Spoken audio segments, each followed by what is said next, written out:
45 minute वर्षार भिजिला वर्षा पानी खाई ओजन बढ़ीगला।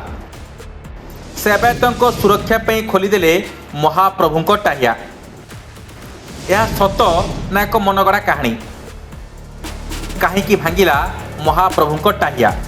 स्पष्टीकरण देले कारीगर।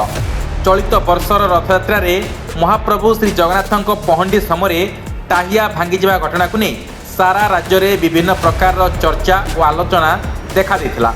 सोशल मीडिया ठारू आरंभ करी भक्त मानक मध्यरे याहाकु नहीं अनेक प्रश्न उठिथिला।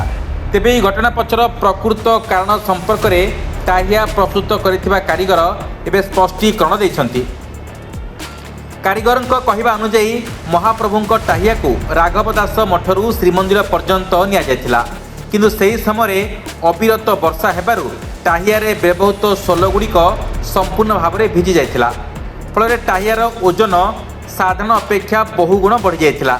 से आहुरी मध्य कहिसंती जे मंदिर पक्षरु समय पूर्व डाकर आसीथिबारु सेमाने प्राय 45 मिनिट धरी वर्षा मध्यरे टाहिया धरी बाहर सेमिति ओदारे छिड़ा होई रहिथिले। ए दीर्घ समय धरी वर्षा रहिबा जगु टाहिया पानी शोषी अधिक भारी हो जाइथिला।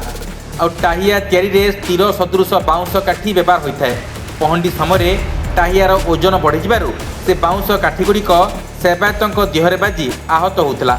याद्वारा सेवायतों देहरु रक्तस्राव होगा सह महाप्रभुं श्रीअंगर सुरक्षा उपर प्रभाव पड़ पारुथिबारु तुरंत टाहिया को खोली दिया। कारीगर स्पष्ट करिसेंती जे टाहियारे कौनसी त्रुटि नथिला, बरं अविरत वर्षा सोलो भिजिजिबा ओजन बढ़ीजिबा जोगु एभली एक परिस्थिति सृष्टि होइथिला।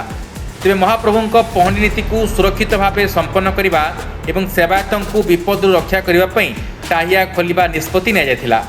तेबे एही स्पष्टीकरण केते दूर सत ताहा एबे प्रश्नवाची होई रहिछि। Bureau report, news alert 24x7।